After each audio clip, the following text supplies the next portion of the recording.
സംസ്ഥാനത്ത് കുതിച്ചുയർന്ന ആത്മഹത്യാ കേസുകൾ 4 വർഷത്തിനിടെ 39,877 പേർ ആത്മഹത്യ ചെയ്തു. ഏറ്റവും കൂടുതൽ പേർ ആത്മഹത്യ ചെയ്തത് തിരുവനന്തപുരം ഗ്രാമപ്രദേശത്താണ്. 2001 മുതൽ 2025 വരെ കാലയളവിൽ 4,367 പേരാണ് തിരുവനന്തപുരം ഗ്രാമീണ മേഖലയിൽ സ്വയം ജീവനൊടുക്കിയത്. ജനം ബ്രേക്കിംഗ്. കഴിഞ്ഞ 4 വർഷത്തിനിടെ സംസ്ഥാനത്ത് ആത്മഹത്യയിലൂടെ മാത്രം പൊലിഞ്ഞത് 39,877 ജീവനുകളാണ്. നിയമസഭയിൽ DK മുരളി MLA ചോദ്യത്തിന് മുഖ്യമന്ത്രി പിണറായി വിജയൻ നൽകിയ മറുപടിയിലാണ് ആത്മഹത്യ കുത്തനെ ഉയർന്ന കണക്കുകൾ രേഖാമൂലം പുറത്തു വന്നത്.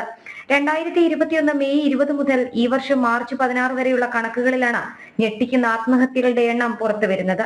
ആത്മഹത്യ ചെയ്തവരുടെ എണ്ണത്തിൽ ഏറ്റവും കൂടുതൽ തിരുവനന്തപുരം ജില്ലയിലെ ഗ്രാമപ്രദേശങ്ങളാണ്. 4,367 ആത്മഹത്യകളാണ് ഈ 4 വർഷത്തിനിടെ തലസ്ഥാനത്തിന്റെ റൂറൽ മേഖലയിൽ മാത്രം ഉണ്ടായത്. തൊട്ടു പിന്നാലെ പാലക്കാട് ജില്ലയിൽ 3,446 പേർ ഇക്കാലയളവിൽ ആത്മഹത്യ ചെയ്തു. കൊല്ലം സിറ്റി, കൊല്ലം റൂറൽ, കോട്ടയം, ആലപ്പുഴ, എറണാകുളം റൂറൽ, മലപ്പുറം മേഖലകളിലും 2000-ന് മുകളിലാണ് 4 വർഷത്തിനിടയിലുള്ള ആത്മഹത്യകളുടെ എണ്ണം. ഇതിൽ വിദ്യാർത്ഥികൾ മുതൽ യുവാക്കളും സ്ത്രീകളും ഉൾപ്പെടെയുള്ളവർ ഉണ്ട്.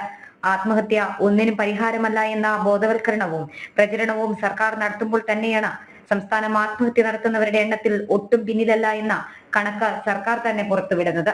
വിവിധ വകുപ്പുകളെ ഏകോപിപ്പിച്ച് ആത്മഹത്യകളുടെ എണ്ണം തടയാനും ബോധവൽക്കരണ പ്രവർത്തനങ്ങൾക്ക് കൂടുതൽ പ്രാധാന്യം നൽകണമെന്ന ആവശ്യവും ഈ ഘട്ടത്തിൽ ഉയരുന്നുണ്ട്. S. ശാലിനി, ജനം, തിരുവനന്തപുരം. മാസപ്പടി കേസിലെ ഹൈക്കോടതി വിധി ചിലർ ആഘോഷമാക്കുകയാണെന്ന് മുൻ കേന്ദ്രമന്ത്രി V. മുരളീധരൻ. VD സതീശനും CPM-ഉം തമ്മിലുള്ള ബാന്ധവം മനസ്സിലാകും. മുഖ്യമന്ത്രിക്ക് മാത്രം എതിരായ കേസല്ല, മാസപ്പടി വാങ്ങിയവർ എല്ലാവരും ഒന്നിച്ചു നിന്ന് കേസ് ഇല്ലാതാക്കാൻ ശ്രമിക്കുന്നു.